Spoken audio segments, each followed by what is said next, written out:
अच्युतं केशवं रामनारायणं कृष्णदामोदरं वासुदेवं हरि अच्युतं केशवं रामनारायणं कृष्णदामोदरं वासुदेवं हरि अच्युतं केशवं रामनारायणं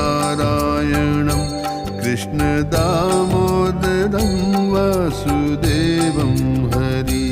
अच्युतं केशवं रामनारायणं कृष्णदामोदरं